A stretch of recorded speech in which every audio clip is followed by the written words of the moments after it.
Welcome back for another episode of The Voice of Generation Climate, the voice of Gen Z with Climes. Today we have two wonderful investors with Aureolis Ventures, Paula Mariwala, who is the founder of Aureolis, and Shreya Bakliwal, who is the principal at Aureolis Ventures. What a pleasure to have you both today. Thank you for being with us. Excited to be here, Adrit. Thank you. Aureolis is a wonderful investor to Climes right from day one. We're very proud to have them on our cap table, and they've consistently been very supportive of the product we're building, but also in helping us identify, the next Gen Z partners out there to go and collaborate with. I think you've, as a fund, embodied the very spirit of Generation Climate. What was the DNA, at the founding time? Like what did you set out to build, and how did it evolve to have climate be such a core trait of the entire fund? Paula? Sure, Ali, happy to take that. I've been in early stage investing for the last couple of decades. So what has really appealed to me is the idea of nurturing. Because as an early stage investor, you see something which is seeded and you're waiting for it to grow, and you can play a little role as an investor or a mentor or part of the ecosystem. And I think when we started Aureolis, what I was looking at is really being part of journeys of founders who had a deep passion and conviction in what they were pursuing, and to invest not just as a financial supporter, which of course is very important, but to also be an equal part of discovering many new things and building out something that will have an impact. Now, having an impact is a very wide word, but what I mean is when you build an enterprise that is actually going to really change lives of people. And I mean it figuratively as well as actually practically. And there are so many challenges, right, that one can address as entrepreneur or as an investor, which can definitely lead to this kind of a positive impact. As you look around what the issues are, I mean, climate is at the very front and center of so many of the issues that we are trying to solve.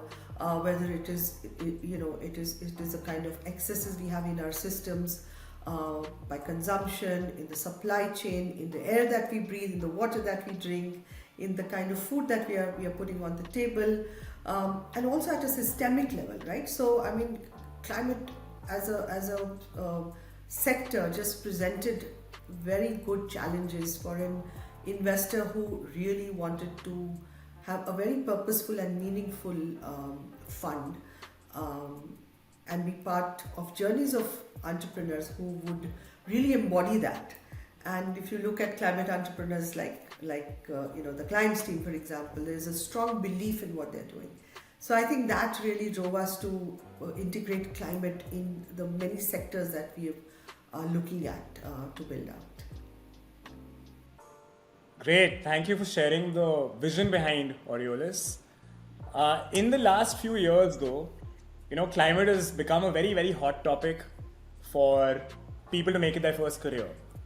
For founders to start building companies in the climate tech space. Even for investors of all sorts to throw their hat in the ring and say, climate's a new theme for me.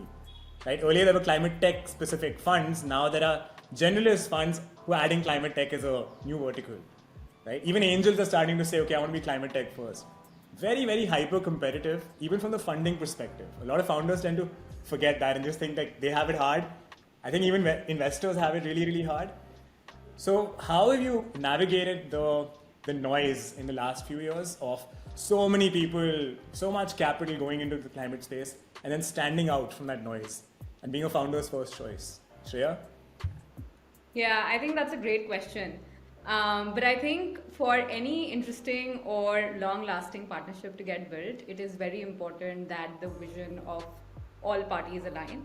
And so from that perspective, I think when we look at any company, be it in climate, fintech, health, I think it's very important for us to understand what is the problem that the founder is really going after, and if it really aligns with our vision. Now, as Paula mentioned, our vision has definitely evolved. We've had our set of learnings. We were fortunate to be one of the first climate investors in India. So that has worked out really well. And I think from that perspective, just incorporating our daily learnings into the way we build our thesis, into the way we build our capacity as investors is really key. And I think then also, from a founder's perspective, I think it's very important to communicate what we are going after, what is it that we will look for, and honestly just learn from them, because it's not that we will have a set answer, it's set in stone. We will actually learn so much from the founders, and as founders learn from ground, I think it's important for us to also evolve our thesis accordingly. So honestly, yeah, alignment and principles really, really important. The second thing is also for us to really determine how deep of an impact can this problem really have, right? The solution can really have. Because there are, like, as you said, 100 different models. There are, Paula and I were discussing that there are sometimes Me Too products as well. But how localized is your solution for say India, if you're building for India? Maybe there are some products that require a global solution. So how are you really thinking about that? I think is core, and I think that not only implies for climate, that's actually true for all sectors, I'd say. So that is basic level check. And the third is, honestly, like, I have personally figured that it's very important, as to how the founder in itself is actually thinking about the cap table, the future cap table, because that tells a lot about how she or he is actually thinking about the future of the company as well. So that is something that we definitely look for. But Paula, if you want to add something. Sure. I mean, like you said that, there is a lot of noise out there, right? And as investors, I think the worst thing you can do is to have FOMO. I think that's the worst kind of investment decision you would make if you're doing it out of FOMO. And there is some FOMO out there because honestly, while there's a lot of noise, I think we have to be very discerning in choosing models which are practical for today's times, and which have solutions which can scale, but also manage the multi-level stakeholder engagement that is required in a sort of subject as complex as climate. So I think if we were to just put a couple of lenses on of fundamental business models, of fundamental issues of how a founder is visualizing the company being built. Vision is one thing, because that's very important for the first level filter. But the second level filter is how that vision is broken down by the founder into actually creating something, that will have its own life. If the vision is too broad and too macro, you will really get lost. And a lot of the noise is around, having very lofty vision. There's nothing wrong in having a lofty vision, but if you stop right there, then even the best of the investments cannot take it forward. So we look for problems which can be broken down. We look for entrepreneurs who are able to translate their vision and passion into execution. And I think if you see that, then, and you as an investor, if you are able to put your finger on it, then you can definitely do a lot of value add by just providing inputs from the learnings that you have as an investor, where you've looked at so many different models, so many different types of challenges that come in the journey of a company. So I think we bring that together when we are evaluating, all this noise. You're absolutely right. There is, so much going on.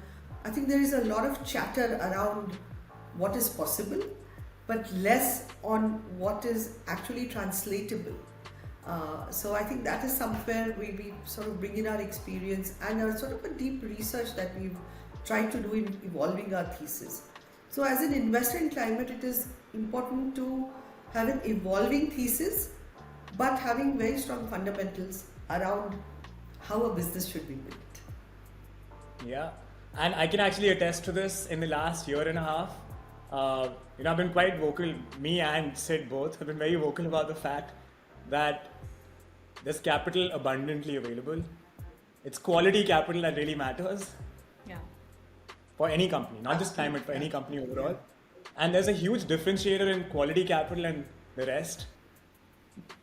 The simplest litmus test for it is investors who ask you, hey, how can I help? Versus asking you to help build their thesis. Just not saying who and stuff, but it's a very clear litmus test. Consistently in your guys' case, you always come and asked us, hey, how can we help? Who do you want an intro to? That matters a lot. It's actually far more valuable than just capital. In a lot of other cases, it tends to be, hey, let me just park the capital and now I'm owed answers, right? I think that's the design of a right cap table versus a wrong cap table too. So Aureolis definitely stands out in that regard, and we're fortunate to have mostly great investors on our cap table who ask the question of, hey, how can we help?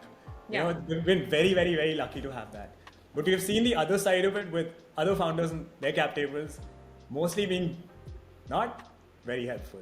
It's more an obligation of, okay, I've given you the money, now just give me answers, right? Yeah. I think the founder fund fit comes from that kernel and obviously so much more too.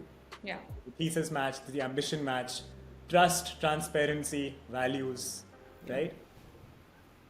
Shreya, give me an example of a company you found a value fit with, right, that you have bet on, and give me one or two. Yeah. Yeah, great fit, founder, fund fit, yeah. Yeah. I think one for sure, I think Paula, I mentioned this to Paula almost all the time, is one of our first investments into climate, which is Terra.do. I wasn't around for the first investment, in the first round, but I definitely was when we had done a follow-on. That's primarily so because I always believe in, whenever there's a new theme, of course, in venture, in startups, there will always be new themes. For example, AI is now this hot topic for everyone to discuss. I think it's very important for people to understand the basic building blocks. And I say that because, not everyone knows everything, but for people who are willing to learn, who are willing to contribute, it's so important to learn the building blocks. And I think Terra.do was doing exactly that when they had started, and now in fact they added several other services. So I think Terra.do, as you know, is one of these companies that actually helps educate people. So say, for example, if you're a programmer, if you're an engineer, if you're a venture capitalist, and you don't know anything about climate, but you still want to know, and people do. My friends, in fact, the new fellow who we're working with, he's so excited about it. And so it's really solving. So when I said the problem should be very fundamental, and the solution should be very intuitive. So I think Terra.do is doing exactly that. And then eventually it's always, of course, what do you do with the knowledge that you've built, right? You would want to translate it to learnings. Learnings when it comes to learning, practical learning. And you potentially want to, if you like the topic, you want to earn income out of it. So I think that was Terra.do is really a very simple model solving a very basic need. So that's one. In terms of founder as well, Anirudh, you know Anshuman, Paula knows Anshuman, everyone knows Anshuman actually in the climate space.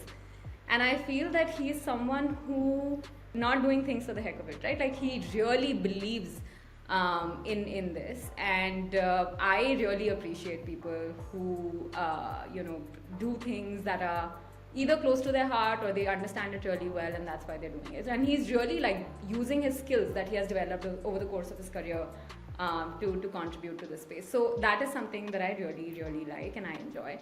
And the third thing that I always tell Anshuman is that if you go to people's LinkedIn profiles, then they say stuff like Terra.do alum. It's they say it like they are a Harvard or a Stanford alum, And so that in itself, I think, speaks a lot about the kind of community that they're trying to build. So that is one thing that I really like.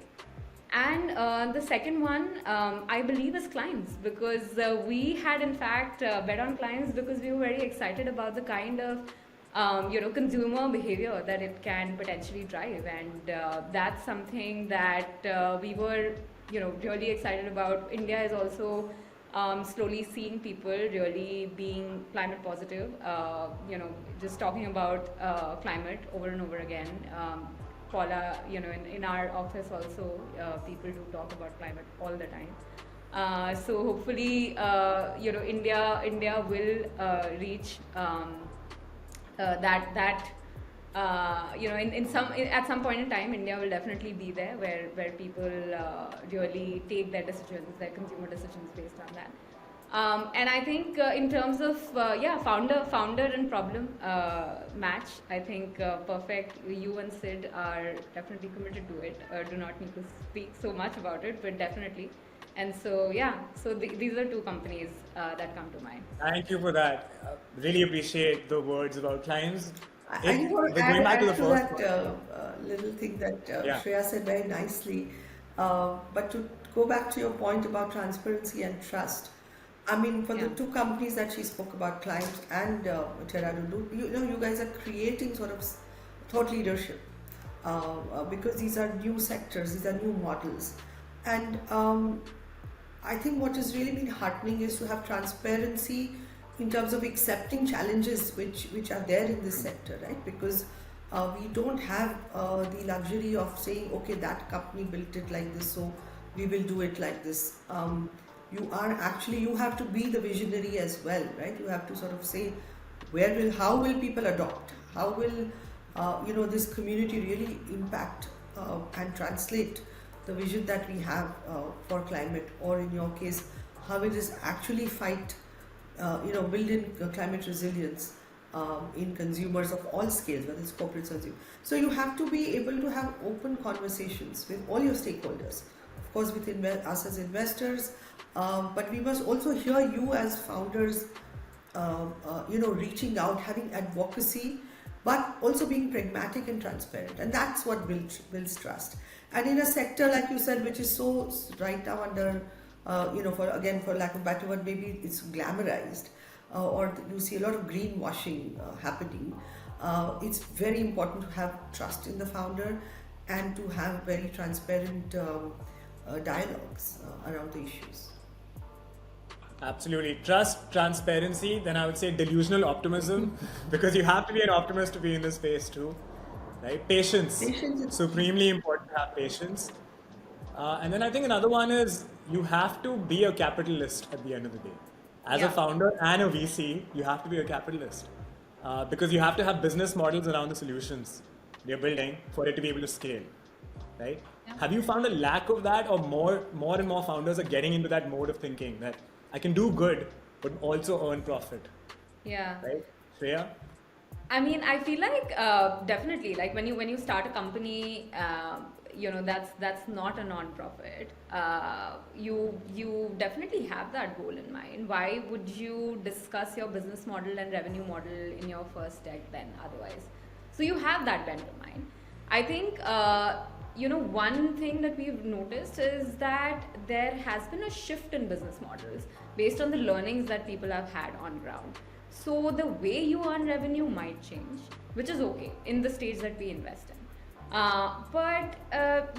And that might take time, as you said, right? It requires patience. That might take time, but they definitely have that in mind. The other thing that we see our founders consistently doing is that they build their product from day one. They build it in a way that has the potential to get revenue in some shape or form. There are times when founders even diversify their business models, like they do their pilots. So say if they are running a core product, they also do a quick pilot on another thing that might work out because they clearly. So I feel like just having someone who is able to step back and see where they are going is very, very important. And I think that's even I'm sure you will agree that that's not only the case in climate, it's the case across. And I think just being very patient and just being very balanced in your in the way you approach problems, I think is key. So it's all psychological. You will earn revenue if you set out to do that. Otherwise, there's no point in even pitching or in just running the business. So yeah, I feel so. Yeah, in fact, Fireside Ventures has come out with their value of good philosophy. Yeah. I don't know if you've seen it. Yeah. It's people, purpose, profit. Profits. That's always how it should have been. Yeah. You know, the In fact, there's this Professor Karthik Krishnan at NYU who talks about these three Ps all the time. And he says that there has traditionally been, like for both health and climate, there has traditionally been, this understanding that, hey, this is not for profit, etc., etc. But I mean, if you look at Ambani's business model, he is now trying to focus on clean energy. Now he is taking a very, of course, like I'm sure he's doing it for revenue. The company is doing it for revenue, so there's definitely money to be made, and it's just important to have that in the back of your mind and to consistently even push the team to work in that direction. I think is key, but not to then compromise on your product or the way you're working with your customers and stuff like that. Is Yeah, I'll tell you why I bring this up, and Paula, I want your perspective on this too. Yeah. We've had this historical debt and baggage as a country, Yeah. in our psyche that, like, if it's planet related, we should not profit from it. And that has continued to be the case even till now with a lot of people we talk to, either as customers or other founders starting new climate tech companies. There's this notion that you can't equate the two, planet and profit. But if we really want to create scalable impact, we have to solve for planet while incentivizing its preservation. Yeah. Right? So strong business models are a core part of it. Yeah. Have you found that to be a typical problem, or are you seeing more and more models come up that are in harmony with planet and profit? No, I mean, it's a very valid point because, I mean, in the past, we never had this term of climate. We used to call it sustainability or, environmental, companies or so on. So it was sort of carved out as somebody who's solving a problem which is, going to create some sort of impact. What has happened now, though, I think it's a question of timing. The fact is that there has always been a focus on, that we should not sort of profit from the planet when we are trying to, do conservation or we are trying to clean up the environment and so on. But the point is that today the problem is so acute, it is so integrated in everything that we are doing, and there is visibility of that.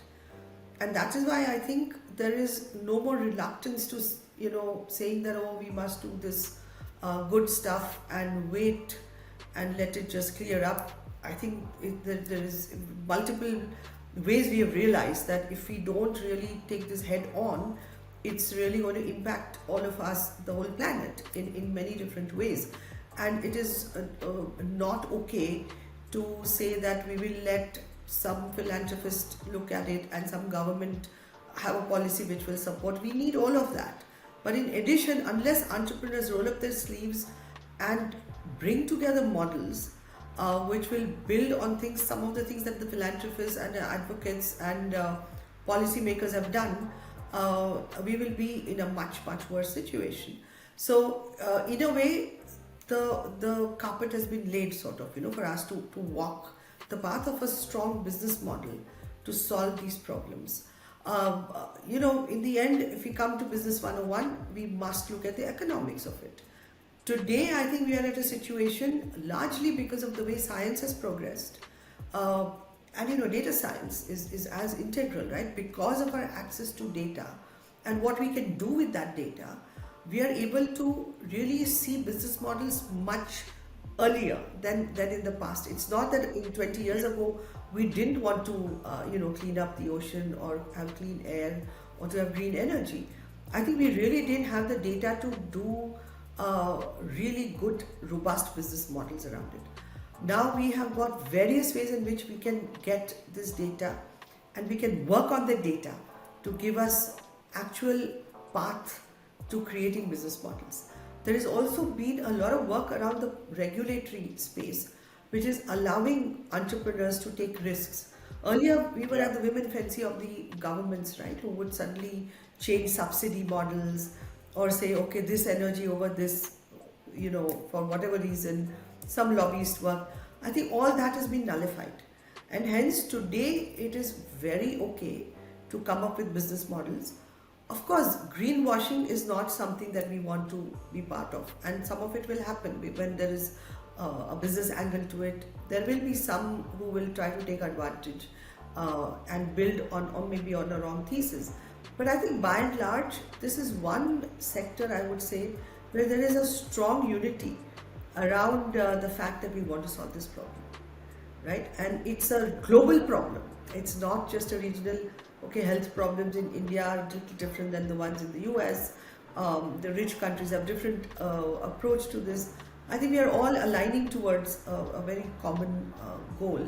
But yes, the lines are blurring. There are still lines, and I think we need them. We do need the idealists who will want to preserve clearly, and that should be our, maybe they'll give us a North Star, even as entrepreneurs. So we stay focused on these goals while we are making profits. But look, when you build a company, you cannot let go of business 101, which is you have to be focused on creating value in your company, which will be by being true to your business model and creating profits. Absolutely. And the role of companies is to build the products that deliver or make that change in society happen, right? Yeah. And putting them into the hands of people who are incentivized to use it, Right. and then implement that change in society that we want. And in climate, I think Anshuman actually said it right. He said it's not a sector. It's like the internet moment.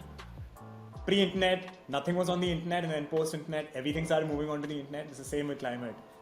It's actually a theme, right? It's applicable across sectors and industries and even stakeholders in society, right? Every stakeholder in society has a role to play with climate. Yeah. Which makes it super interesting, because what we have understood as Climes is we're a climate finance company, and we're trying to unlock money from different stakeholders: individuals, consumer brands, enterprises, financial institutions, and governments. Like, these are the 5 large stakeholders we've identified. And it's our role to incentivize each of them to want to spend money or increase their climate wallet share toward climate solutions, right? So all of them have to be brought on into this like climate movement, not as a sector, but with like great product that incentivizes them to want to do so.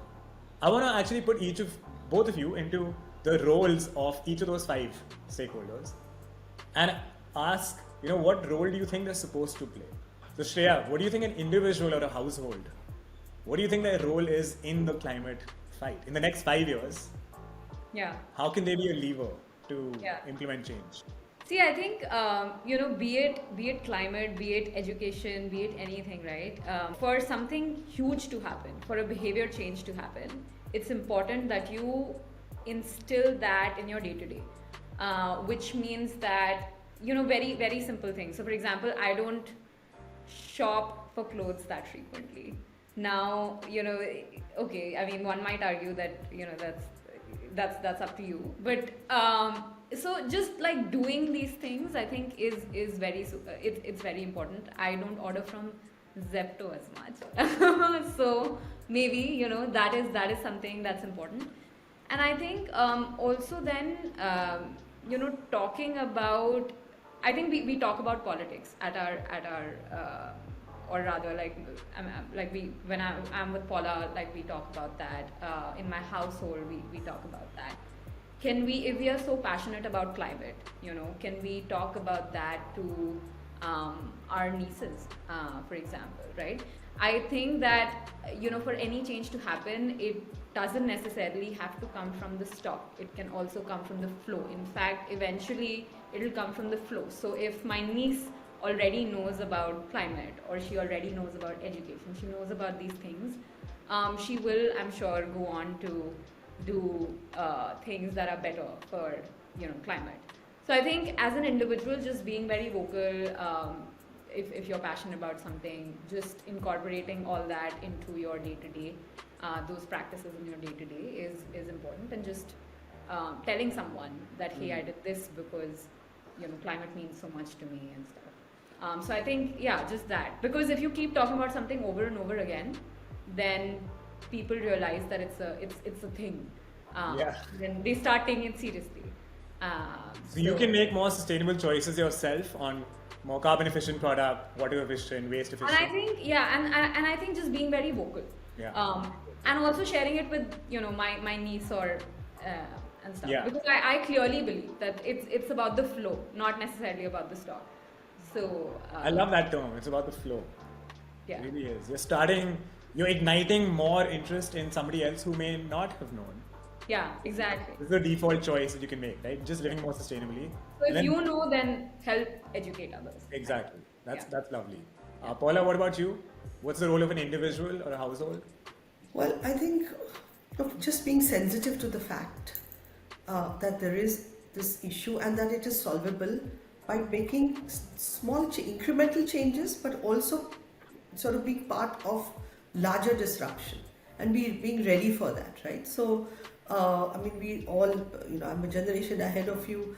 I think ours was much more, and our parents was much more of a hoarding generation, right? So the consumption was growing, right? Because we were getting more access. So just controlling consumption is one of the easiest way to say. But beyond that, I think being very aware of the environment, whether when you're traveling, when I tell people that I've invested in this company, which will tell you how much carbon, you're going to waste or going to utilize while doing this travel, and then they will do something to plant trees. It actually, the number of people who react positively is large, and that's because I think there is a sensitivity being created, whether it is through media, whether it's through personal experiences, and so on. So I think we must consciously be part of amplifying that messaging. One is personal consumption, bringing out small changes, whether it's in your workplace or at home or in your extended circle of friends and family. And don't be afraid to argue. I still have many friends who believe this is all nonsense. Don't be afraid to dig out data which will actually substantiate your belief. Also, don't be afraid to challenge yourself. Don't just believe that whether batteries are good or bad. I mean, be objective, but get the right data. So that only makes the argument stronger. I think we have a lot of responsibility towards developing a community approach to this.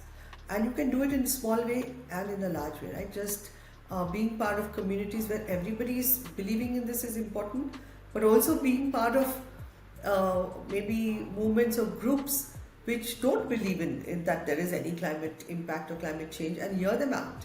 So I think having a very open mind, recognizing that this is by nature a very multi-stakeholder problem. So if you don't believe that the coastal road is good, say it. The government may or may not listen to you, but be aware of what's happening. That will lead to this whole systemic change. And by doing very individual things for your own, in your own network or your own household, you will definitely add to that. So I think awareness is the key, and education. I mean, at every possible, like she said, talk to the others. And what is heartening, Ani, is when we meet founders or we meet young students who want to intern with us, first thing they say is, we want to work in climate.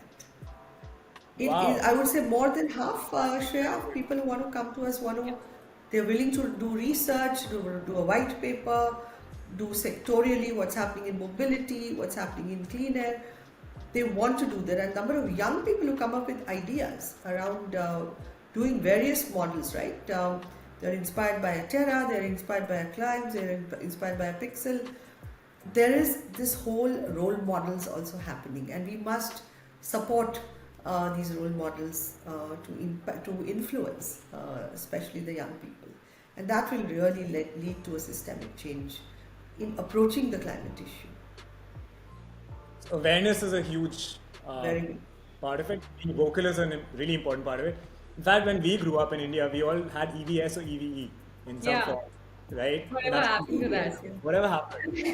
Somewhere that awareness was there, but that action was missing, right? Yeah. That's why the bridge between intent and action has kind of to a large extent been missing. That's where Terra comes in and says, okay, you intended to learn, now here learn. Yeah. Clients can come in and say, you intended to act on maybe making a contribution, here's how you can do it super simply. I think a lot of companies are solving that intent to action bridge. Yeah. Right? Which is super, super exciting. Because Indians largely they care, but they may not know the ways to act. Right? Yeah. And I really feel like if we can create this movement in each household.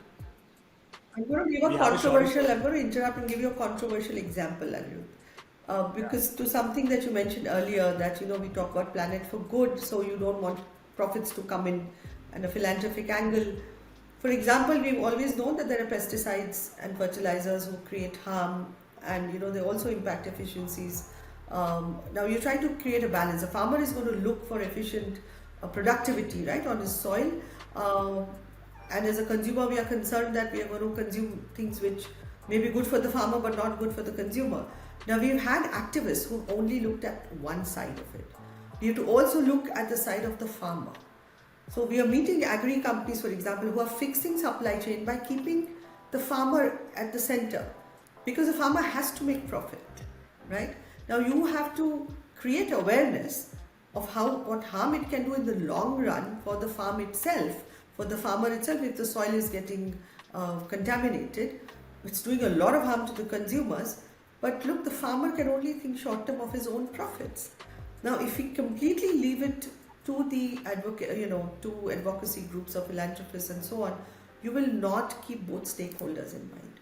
So, one of the roles we must play, both as investors, individuals, or as professionals or business people, is that we must understand that you can't just amplify a problem because it sounds good. You must find the solution which suits all stakeholders. And in agri, supply chain is a clear example.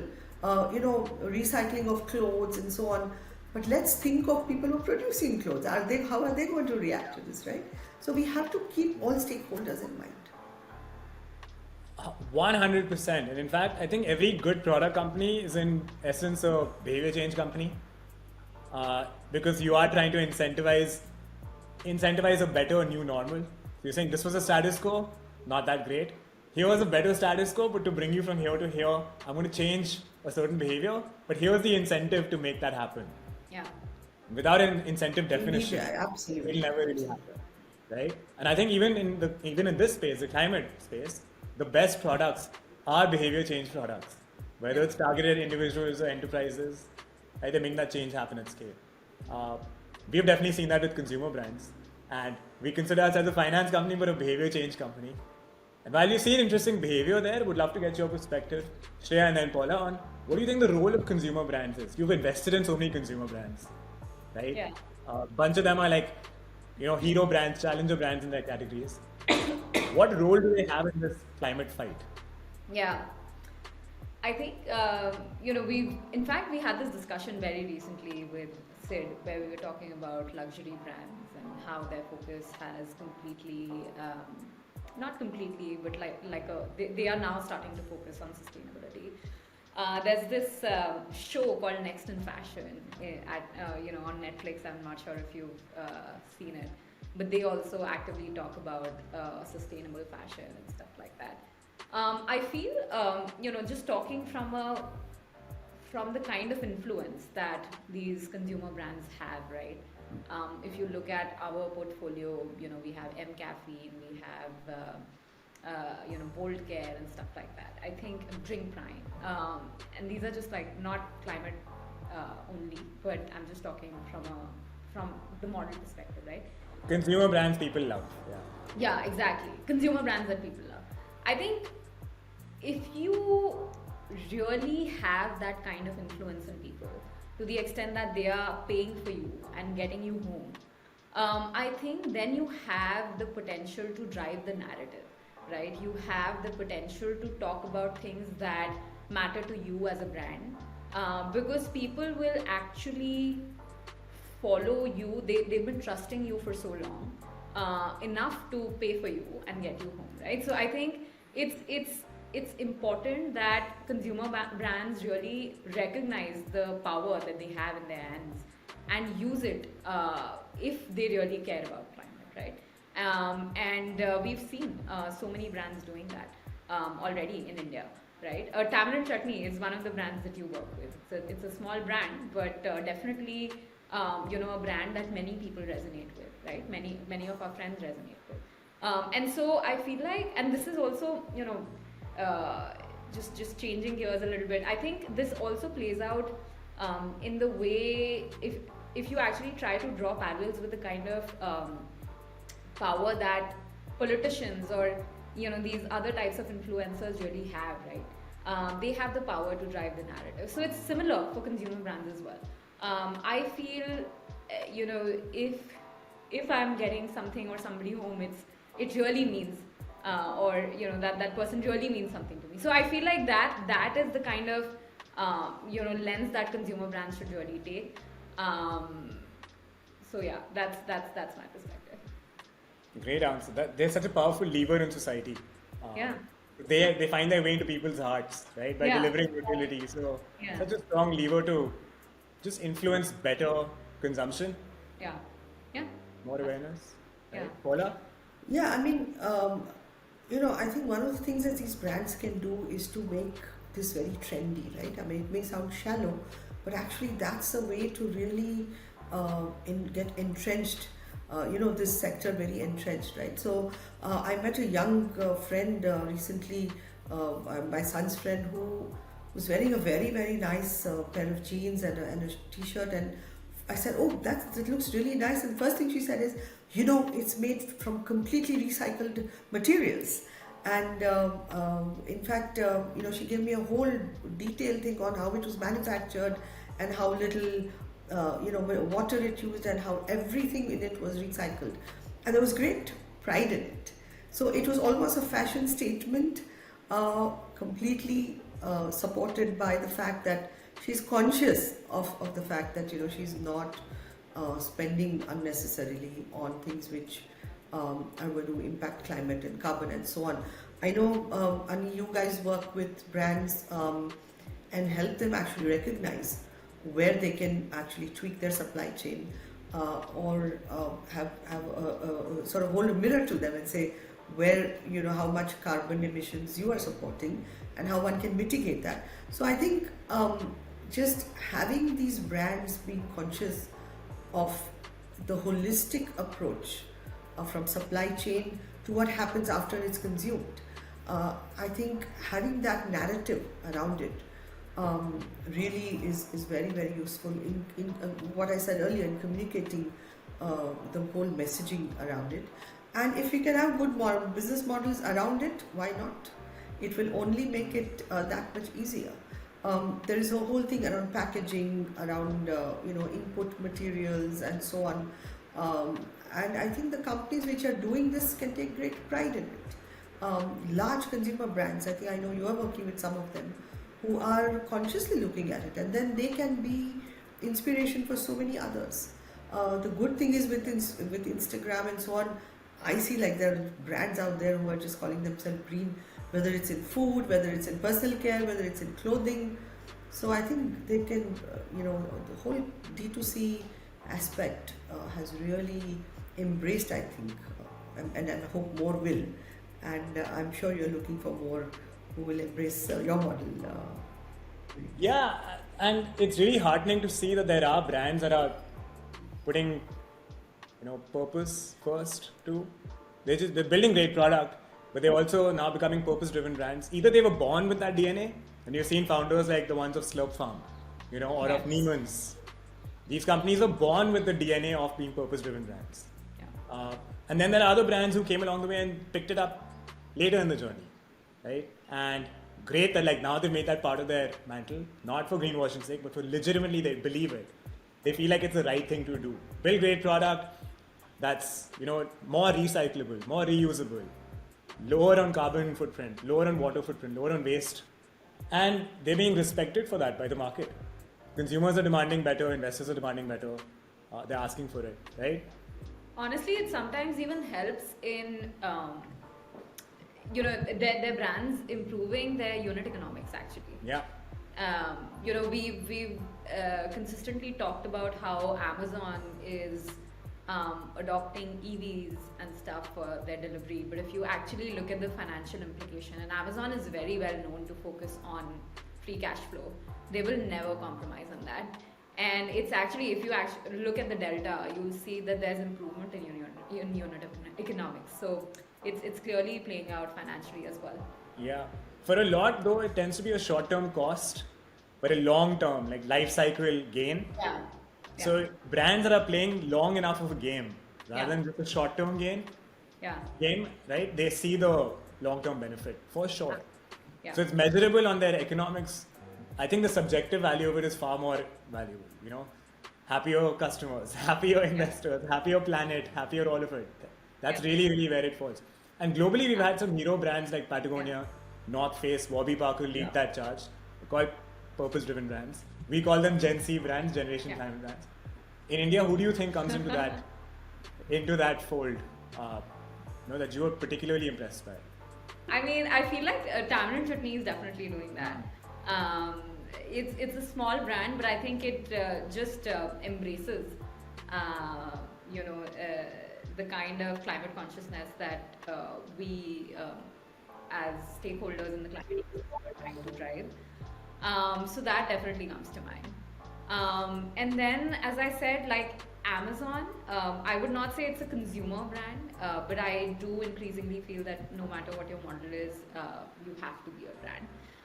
And so I feel like Amazon, of course, is not. It's not saying that okay, I'm the most climate friendly company that you can ever find, but I just feel that just doing these small things for whatever objective, their objective is clearly unit economics. But it's actually, so for example, my father, who's in Gwalior, he's talking about EVs now. He's like, oh, do you know this is the market size, this, right? And he talks about like Amazon doing it, right? And so for him, maybe he's not aware of Tamarind Chutney, but he knows that Amazon is doing something like this. And so his relationship with climate is Amazon, Reliance, and Adani, etc., taking steps. So I feel like I personally follow Amazon. So for me, Amazon and Tamarind Chutney will definitely be the two brands that are driving that on a both, people in Delhi, Bombay, and people in Gwalior and Jaipur kind of a thing. So yeah. Yeah, and Tanvi and Charanya are both Gen Z individuals leading a really cool brand. They slow fashion brand are just like powering along, being sustainability first. Yeah. And their consumers love them for it. Yeah. In fact, this Even I'm Muji, very I about didn't realize that, but Muji, for example, I went to their store and they had these climate-friendly notes all over, in Delhi, in fact. I'm not sure about the footfall on the, there, but I just feel that, there are several brands that are doing it. Muji happens to be one of them.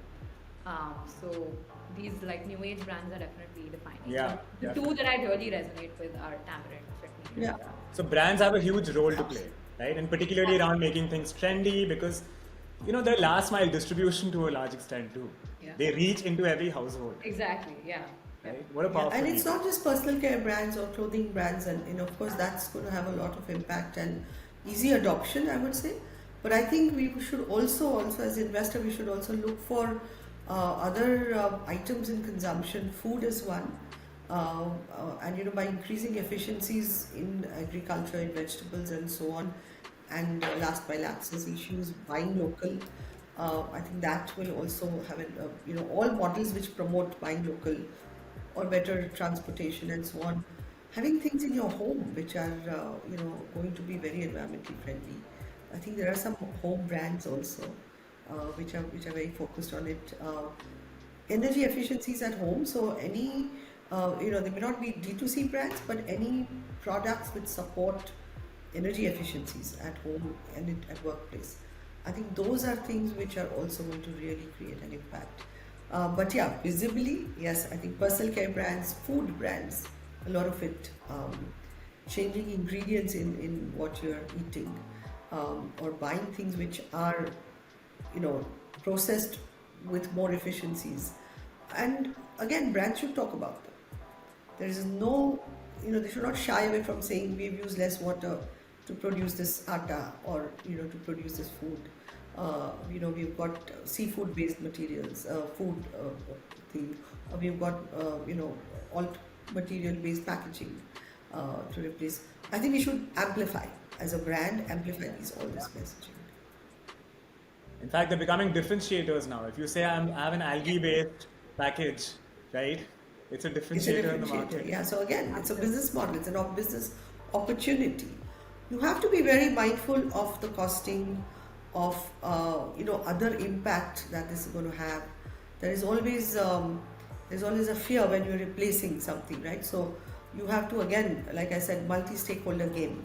So if you're replacing plastic with your material, you have to see firstly how the adoption will be, also who you are replacing, what's going to happen on that end.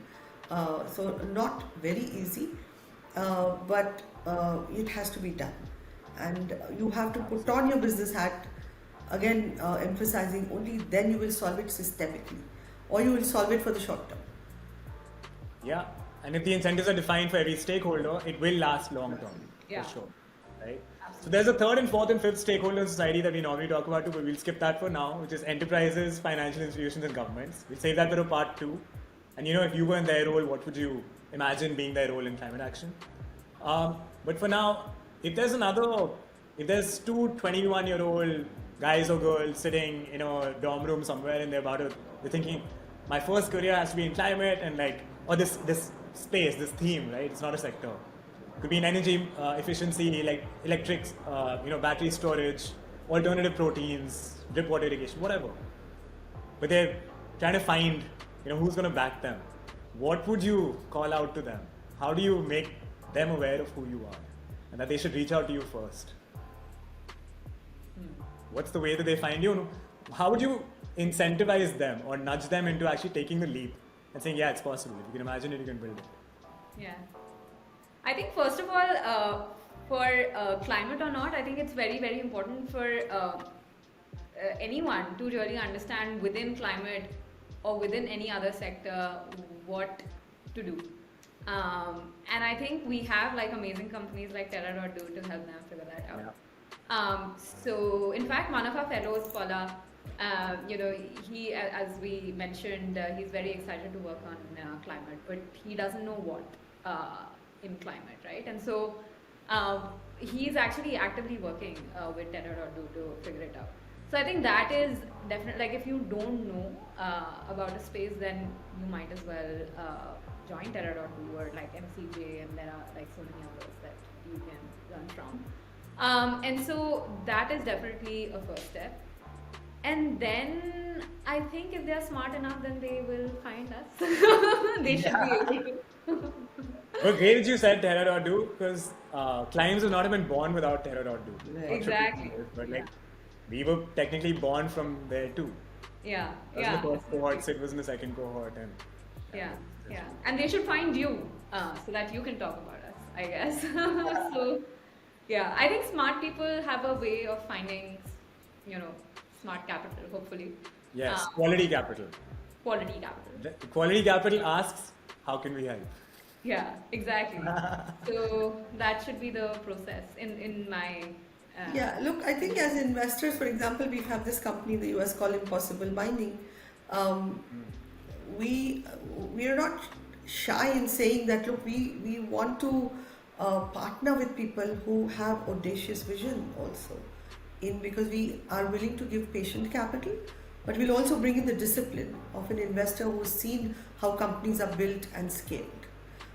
So we do want to, we have no qualms in saying we're excited to see audacious entrepreneurs who have got a lot of passion, and like you said, most of climate entrepreneurs have that passion and that vision.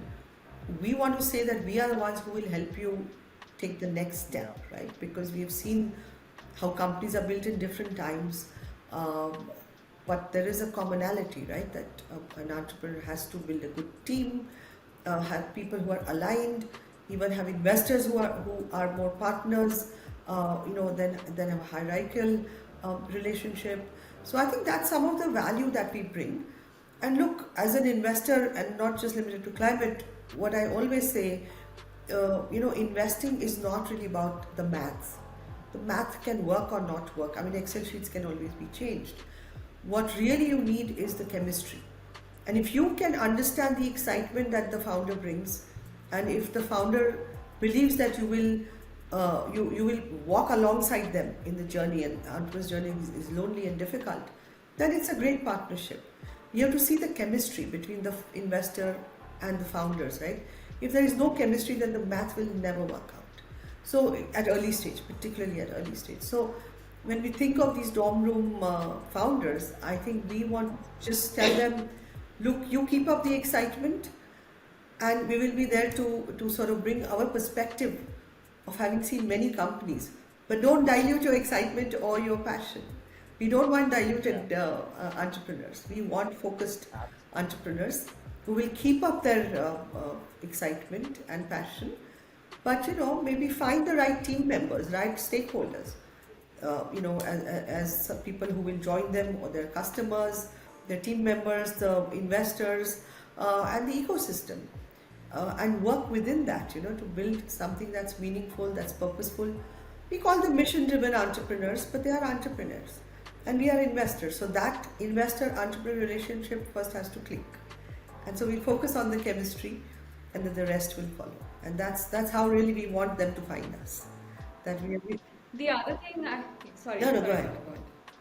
I think the other thing that Anirudh, Paula always talks about is early stage investing per se is about building a muscle, and then being able to identify different trends, or maybe even say for example, if you've noticed something in education or healthcare where these outcomes are super important, can you use those learning into climate in some shape or form, right?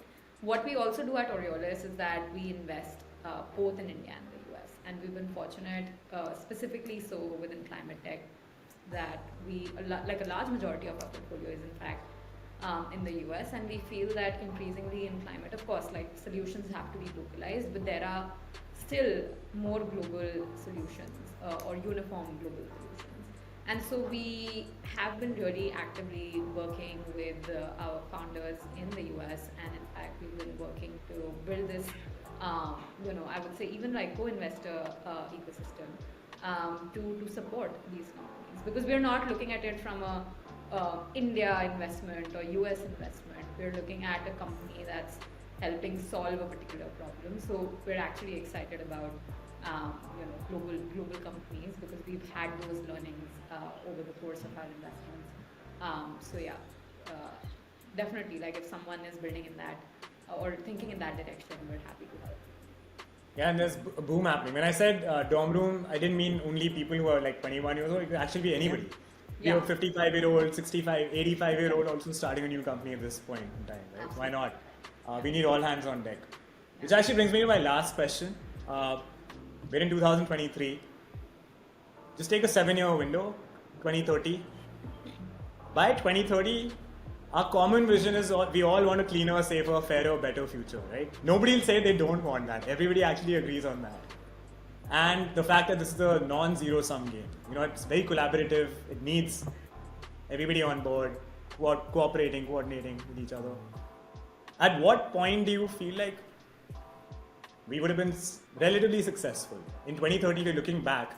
What have we achieved in this 7-year period that would make you feel proud of us as a society? What did we do right? Paula and then Shreya. Oh no, that's a good question. I think what I would really like to look back in 2030 is to say, when we started in 2023, we had all these problems. Those problems were not going to vanish in the 7-year window, but that we have got a whole bunch of people acting to solve those issues in a very collaborative manner. Let's take water, for example, or air pollution.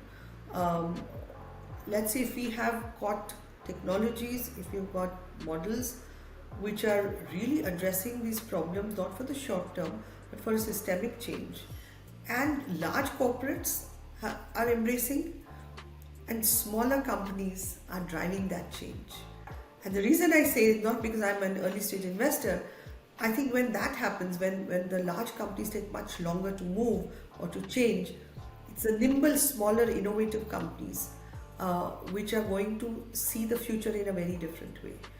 And if they are playing an active role in partnering with corporates, large corporates, alongside creating other small companies to address these issues head on, and we will have less flooding, less forest fires, more focus on efficiencies in supply chain and so on, and it's being led by a whole bunch of innovative, and by young I don't mean young in age, but young as a company approach, then I think we would have done our job. Because when we focus the power in hands of a few large corporates to lead this change, we've done that in one point, in environment 1.0 and 2.0, where we let large industries lead the change into clean green energy, and it didn't happen. We let governments provide subsidies, and it didn't happen. Look where we have landed up.